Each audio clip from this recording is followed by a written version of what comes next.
தென்கிழக்கு தேன் சிட்டு செம்பருத்தி பூ முட்டு செல்லம் கொஞ்சுதே தாலாட்ட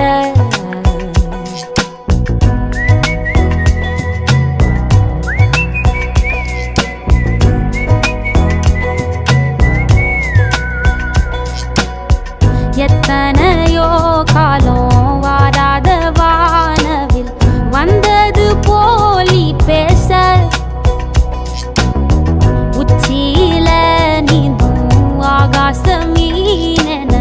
துள்ளிடுதே உன் ஆசை மழை அடிக்கும் உன் சிரிப்பில் செடி முளைக்கும் நான் பூவாக வெயில் அடிக்கும் நாள் வரைக்கும்